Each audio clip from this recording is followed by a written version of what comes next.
These are the ratites, the biggest birds in the world with the exception of the kiwi, and today we'll be looking at the most colourful and most deadly, to the extent the keepers have to use riot shields when approaching them in captivity. Whilst there are 3 species, today we'll be looking at the most famous, the southern cassowary. Cassowary eggs are laid after intercourse between a male and a female, with the male making a nest and the female laying somewhere between 3 to 8 eggs, with each individual egg taking around a week to be laid. However, after this, the female will have little to do with the rearing of the chicks, and will leave the responsibility of parenthood to her partner. The male will sit on the eggs incubating them for around 50 days, turning them over and defending them from possible threats, and in the scenario that he has to leave the nest for a period, the eggs, as you can tell, are a green colour, which allow them to blend into the nest and the wider forest floor. However, usually the father will not leave his young during this period. Hatching will begin once the chicks start pipping, and within 1 hour they will all be fully hatched and will be able to leave the nest. Cassowary chicks are born brown, unlike their more vibrant parents. The reason for this is that it breaks up their silhouette and makes them harder for predators to notice. However, if this fails, they do have their dad to fall back for the next 9 months, and they will need him, because at hatching they will weigh 500 grams and stand at a height of 150 centimeters, making them fairly vulnerable.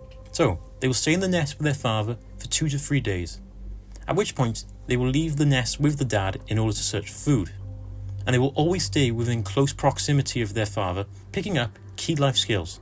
For the first 3 months, they cannot eat solid fruit, which makes up a core part of the cassowary's diet, so the male will need to break it into smaller pieces, taking the fruit and mashing it up in his beak, which he will feed back to the chicks. And males have also been seen catching small insects with their beaks, which they will feed to chicks, making up a vital part of the chick's nutrition as it gives them protein, which they would not ordinarily get from fruit. After 3 months, the stripe on the side of the chick's feathers will begin to vanish, replaced by a more uniform looking brown coat. By this point, the father will have stopped mashing the food in his mouth, and instead clicking his beak on the floor to signal to the chicks that food is nearby. It is also at this point the chicks will start to lose their face feathers, and they will fully disappear by the age of 9 months old, at which point they will be half the size of the adult and will also start to move further away from the father, sometimes going fully out of his field of view, and they can soon become independent. However, this period has been known to last 16 months, until eventually the next breeding season comes along, and the father, if they haven't left already, will chase them off. For a period, the chicks once away from the father may choose to stay together. However, they will eventually separate to go find territories of their own. This is arguably the most dangerous time to be a cassowary, as whilst they're searching for their own territory, they will have to travel vast distances, braving a variety of threats, such as wild dogs, feral pigs, dingoes, crocodiles, pythons, and possibly other cassowaries. After a year, they will reach their full size of 55 kilograms if they're a male, or if they're a female, theirs will be 76 kilograms. However, both will stand at a height of 170 centimeters, but despite this, not achieve their adult plumage until they're around 4 years old. They will also have a small casque on the top of their heads, which will grow as they grow older, until the age of 4, at which point it will have reached its full height. Whilst cassowaries are technically sexually mature at 3 years old, males will not successfully breed until the age of 5. So, the life of a young cassowary will boil down to the standard components of life, spending most of the daylight hours foraging for various fruits, swallowing the fruit whole, although they have been known to eat small animals that they see while foraging.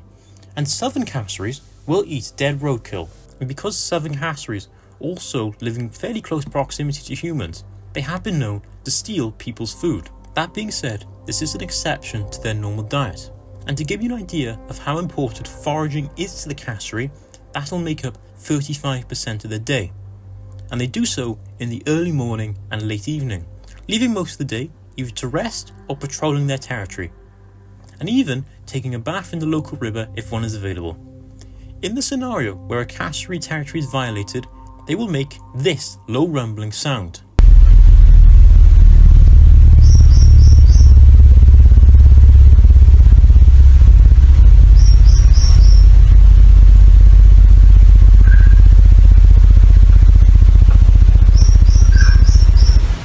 This is helped by their casque, which is thought to amplify this sound. They will also inflate their wattle, which is this thing on the front of their face, making them appear bigger.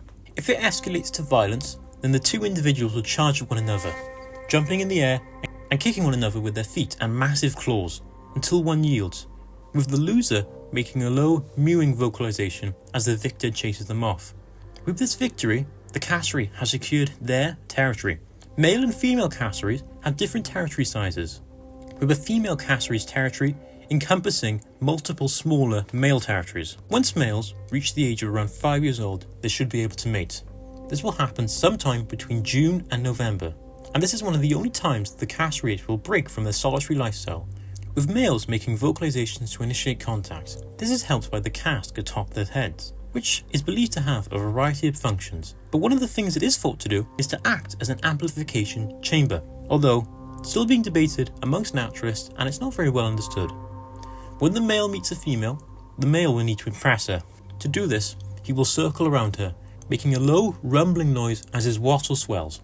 If the female is impressed, then she will chase the male to test his fitness, and they will spend the next few days together feeding, until the female lets the male mount her, leaving the male to raise this batch of chicks. However, females will have multiple batches of eggs with multiple partners, ensuring that at least some of their offspring will survive.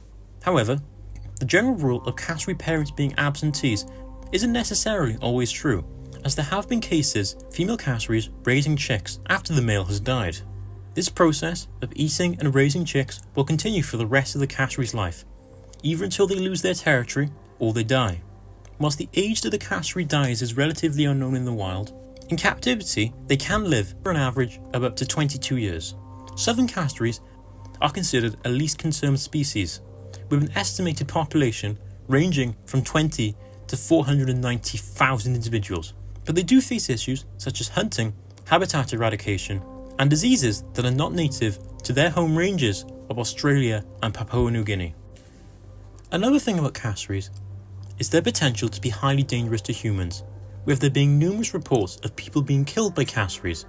The best thing you can do if you find yourself in this scenario is to not get into it in the first place. So, like pretty much every single wild animal, make sure you give the cassowaries enough room, as they can reach a top speed of 31 miles per hour and are confident swimmers, so you can't outrun or outswim them.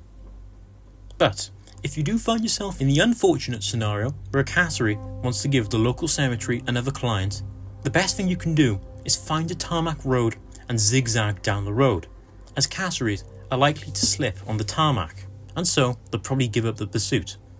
Another option, if you've got enough time, is to scramble up a tall tree, and if you have time for neither of these options, then I'd recommend you put a prayer in with your chosen deity. You'll need literally all the help you can get.